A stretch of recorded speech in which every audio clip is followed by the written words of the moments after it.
Welcome to ResponseABLE Parenting, the podcast that shows you how to parent in alignment to your emotions, needs, and goals versus your programming, bad advice, and let's face it, outdated strategies that just don't work. You'll get in the trenches support on nervous system and emotional regulation, critical mindset shifts, stronger communication strategies, and more. In this podcast, you'll gain transformational tools that take you from reacting to every frustration to responding with clarity, regulation, and finally setting the example you desire for your kids. I'm Becky Jennings, your new parenting coach, and this is the ResponseABLE Parenting podcast. Let's get into it. Hello. Welcome back. Today, we're talking about how we try to change people in order for us to feel more comfortable. Last year, maybe 2 years ago, even at this point, I did a podcast episode where I pointed out that I wanted my son to change his behavior, change the way he reacted, change the way he spoke to me, change, so that I stopped feeling so agitated all the time, right? If he could just learn how to speak to me better, gosh, would I just have such a better day? I don't know if every single mom who's listening to this right now just raised her hand and was like, yeah, if my kid could just talk to me the way that I've been telling them to talk to me, life would feel and be so much better. If my son just cleaned up his room on a regular basis, if my kids brought their plates to the sink, would I feel more respected? If their shoes weren't left exactly where they took them off, or their clothes were folded or pulled, the right side out before going into the laundry, so I didn't have to do this over and over and over again. If they did their homework when I asked them to do their homework, if I never got a pushback when I asked them to turn off the TV, if all of these things just stopped happening, I would feel better. But my goodness, did this come into such clear, deep understanding to me when I was at home with my own mother. And this is before my father passed away. I actually haven't talked about this yet, but my dad passed away in July of 2025. But before that, I was spending a decent amount of time up with my family. And not to share too much information without her permission, but my mom said something to me, and she said, "This is exactly how you made me feel when you were 11 years old." And I was like, "What?" I'm sorry, what? It just like slapped me in the face, and she was really upset. And it was something so intrinsically who I am, right? It's the way in which my whole being operates. It is my personality. It is straight up my personality. It is not a personality quirk or trait that I can adjust. It is me. It is how I speak, how I talk, how I think, how I act, how it is me. And she was very upset and said, this is exactly how I felt from when you were like 9 years old to before you left for college, when you would talk to me like this, when you would act like this. And I had to say, well, first of all, I acknowledged that she was upset about it, but then I was like, this is, first of all, that was behavior when I was first pre-puberty, right? Didn't know a damn thing about life or systems or anything.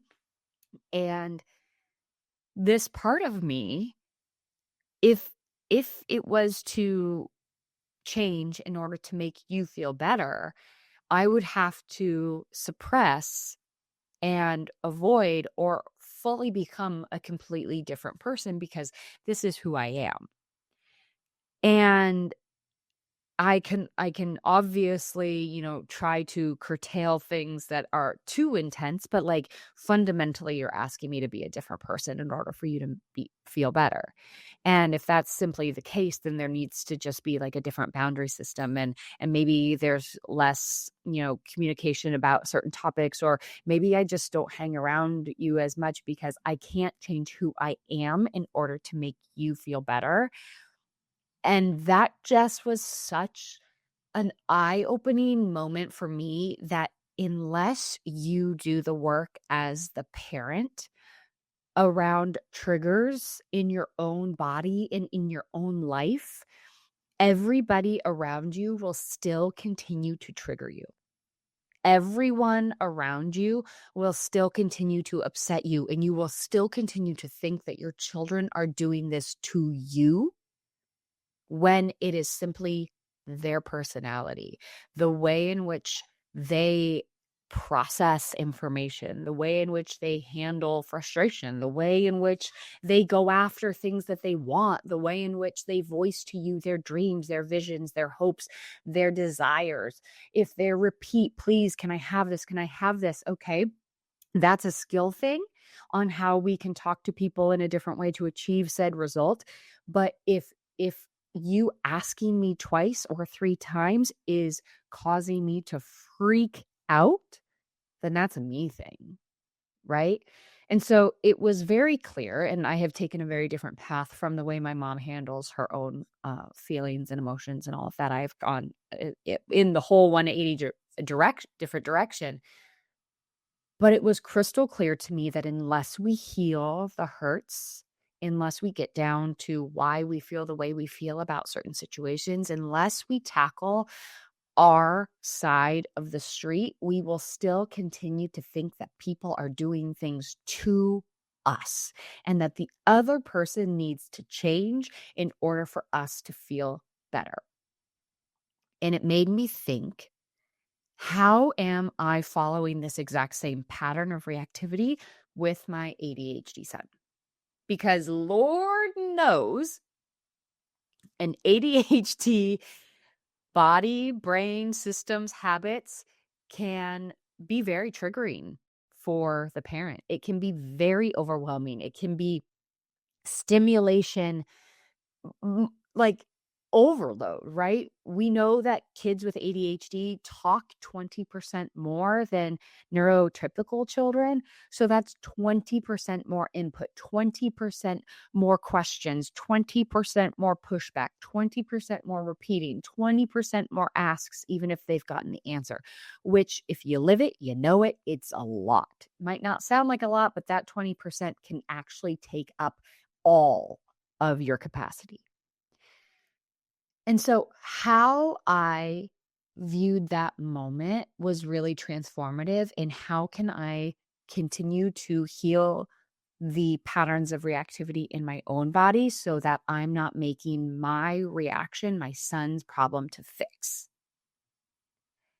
Because what my mom was asking me to do was to change who I am fundamentally in order to make her feel more comfortable in those moments that we're together still. That the pain that she felt from when I was ages 9 to 18, from when I was moving out of being a little girl into being a teenager, into individuating myself from the family, finding my own identity, moving off to college, finding my own interests, my own desires, my own dreams, my own visions, seeking to go achieve those things.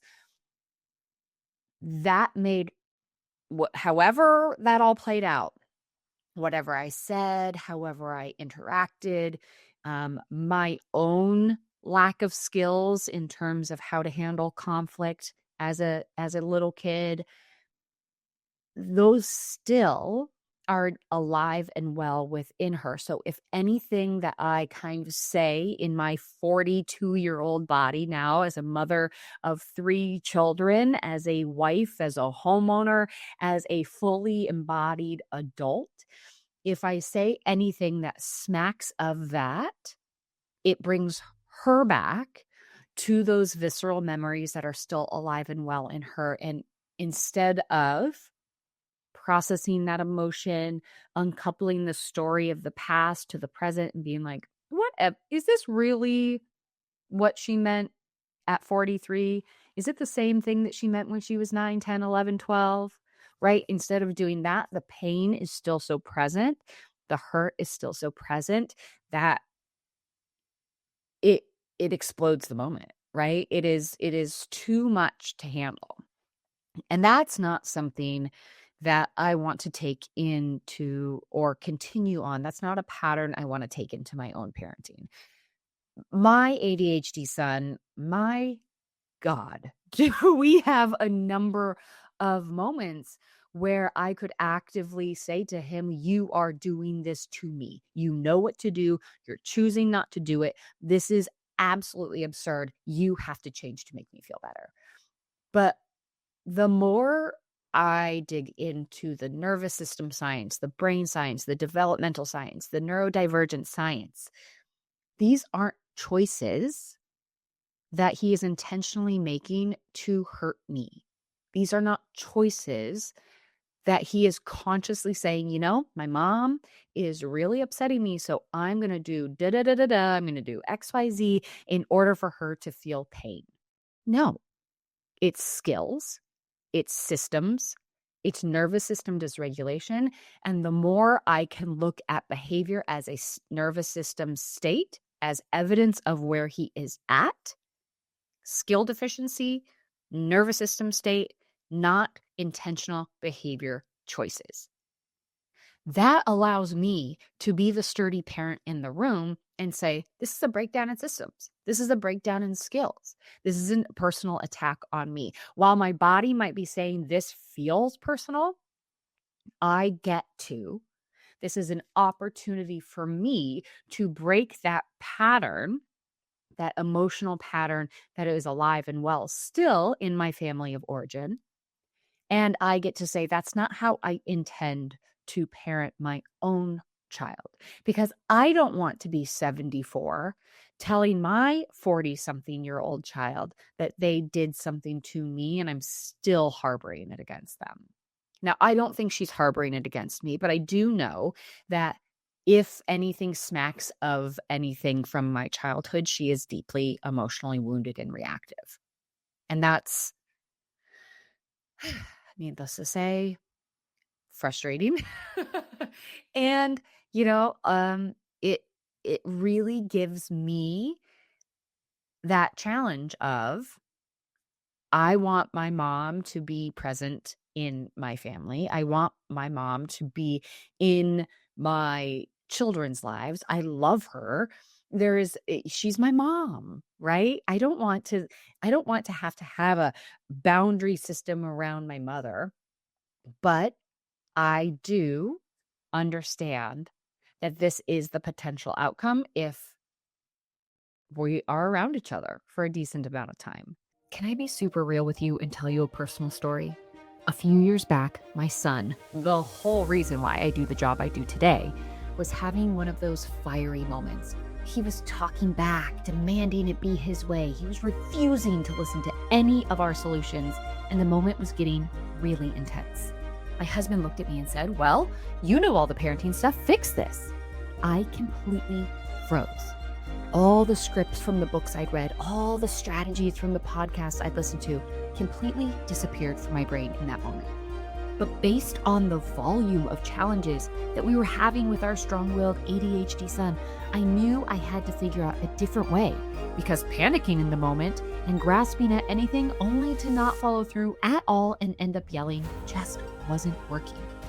From this experience, I developed a repeatable, easy to remember, and easy to follow system that literally works with every single triggering moment. I can attest to it because there are many in my life. Now I can show up the way I want.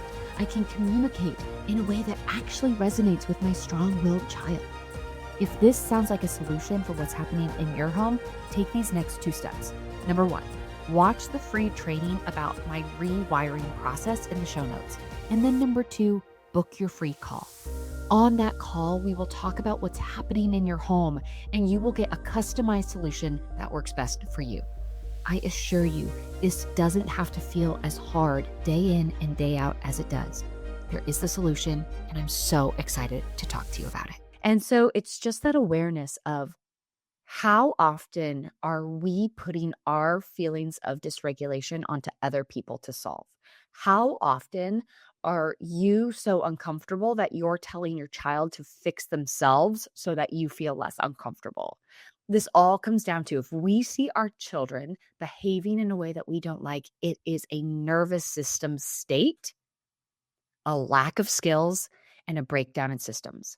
Let me repeat that. If we see a behavior that we do not like to see inside of our children, it is their nervous system state, it is a lack of skills, and it is a breakdown in systems.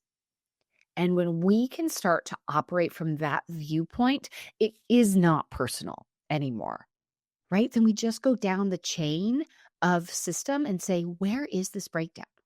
Where did it fall apart? Oh, it fell apart here. We need to bolster that section of the system, right? When we can uncouple the story in our bodies and in our brains, our brain is telling us this isn't safe, that person is a threat, that person is a threat, right? Which is, my mom could view me as that. No matter how soft, no matter how, tiptoey, walking on eggshells I am around certain situations, if I speak like myself, if I am who I am, and if I show up authentically, that could possibly trigger something within her, and she will feel like I need to change in order for her to feel better. So as the parent, as the leader of our household, as the teacher of the skills that we want to see inside of our children in their future, we need to own whatever part of that process makes us feel triggered, makes us feel like this is a personal attack, makes us feel like our child is doing something to us. And then we need to own that. What about that feels so bad? What about that feels so icky? Why am I feeling this way towards my child? How can I heal that inside of myself? Inside of myself. Because an 8-year-old child is not responsible for my nervous system state. An 8-year-old child is not responsible for adjusting their entire body chemistry in order for me to not feel reactive. It is my job. It is my job to build the skills, heal my body, create the systems that I'm going to follow, create the protocols and rituals that I'm going to follow to heal my nervous system, to set myself up for success for when I feel the way I feel.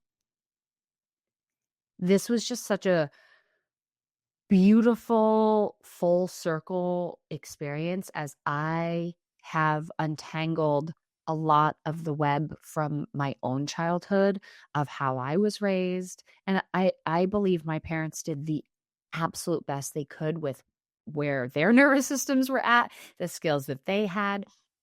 I know that both of my parents have broken tremendous cycles of physical abuse, of verbal abuse. Like, that was a lot. And I don't believe that every parent can break every cycle. So this cycle that my mom isn't quite able to break, I'm not burdening her with breaking that cycle. That's not going to happen. And I don't blame her for where she's at. I don't harbor any resentment for where she's at, and I guess I should say, I don't expect her to change in order for me to feel better, right? It's the same thing. I just now understand and I have the awareness that this is a pattern that is not going to be broken. And so I am not going to take that into my own parenting, right? It was such a clear picture of like, oh, I could see myself very quickly following this exact same pattern and structure with my child who is very triggering, right? And I don't want to do that. And also, I just need to prepare my own nervous system in a different way. And I need to just be a little bit more aware that I'm going to be annoyed.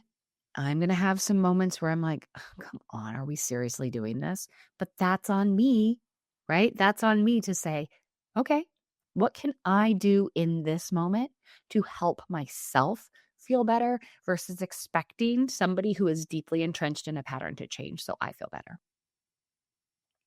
This is the work. This is the work, right?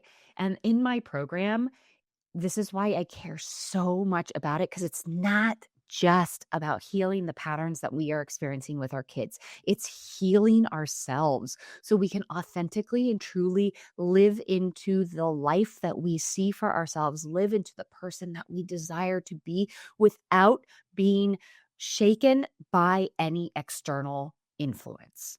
Whether it's your own family of origin, whether it's your child, whether it's your spouse, whether it's a coworker, whether it's a friend who said something, whether it's a comment on Instagram that shakes you a little bit. We do not need to have other people change in order for us to feel better, because we have that power within us already. And in my program, I walk you through how to harness that power, how to live so deeply into this work that you are not shaken by external factors, that you are steady. And anything that does shake you up, you know how to walk through the process of figuring out why, addressing it, and moving on. Because nothing feels worse than constantly traumatizing yourself in a story, ruminating over and over and over again about the hurt, building that hurt so big in your body that it is actually becoming a toxin in your body, in your life. When we constantly are living from the state of, I am the victim, they are doing this to me, we have given all of our control over to the other person. And let's not lie, waiting for another person to change in order to feel better is a fool's errand. Waiting for our young child, waiting for our toddler, waiting for our teenager to wake up and change so that we stop feeling so overwhelmed is absolutely foolish. I've done it. I've absolutely done it. I've been like, you need to change. This is done. You're absolutely done with this behavior. You can't do this anymore. It's driving me nuts. And then afterwards, I'm like, what lesson did I teach my son? What lesson did I teach him? Did I teach him a skill? No. Did I tell him, you need to suppress this and never do it again in order for you to not get yelled at by me? Yeah. But where is that energy going in his body? What is that becoming in his body? Is it becoming a toxin in his body? Is it becoming a storyline in his body of how bad he is and how he always makes mommy feel like this? This is like so many generations deep, and I know it's not going to be solved in a 20-minute podcast episode, but it is something to be hyper aware of. How often are you giving away your control of your emotions to the person in front of you, to the storylines of the past? And how can you reclaim that? By saying, it is not anybody else's work besides my own to heal the unrest that lives inside of me chronically. Chronically. If you are reacting to your children every day, there is a chronic hurt in there. If you are yelling multiple times a day, there's chronic unrest and patterns that are alive and well. There are stories alive and well in your body telling you that you are the victim and that you are unsafe. And in my program, we get to unpack all of that, and we get to do the work together, side by side. So you are not alone in this work. But you get to discover what it really is that's holding you back from living into this full authenticity of the parent that you want to be. I know you don't want to be a parent who yells every day. I know you do not want to be the parent who looks at your child with resentment and disgust. I know you do not want to sit there and say, how can I force my child to change so I stop feeling this bad? And I know you're spinning your wheels, and I know you feel like you're at your wit's end, and I know you feel deeply uncomfortable, and I know you're sitting there saying, I've tried everything. I don't know what else to do. You haven't tried this. I know that because I tried it all too. I tried it all. And it wasn't until this potent combination of nervous system work and effective communication that I unlocked the code within my own brain of not having to constantly panic and see each situation, as a new fire that I had to put out. But I saw a predictable pattern in how I responded to things, and I was able to address the pattern. And then once you know the pattern, you see it everywhere. Everywhere. You see it in how you react to your kids. You see it in how you react to stress. You see it in how you react to your spouse. You see it in how you react to your family of origin. But it's a pattern. And it's our individual pattern. And we get this beautiful opportunity to understand ourselves so much better.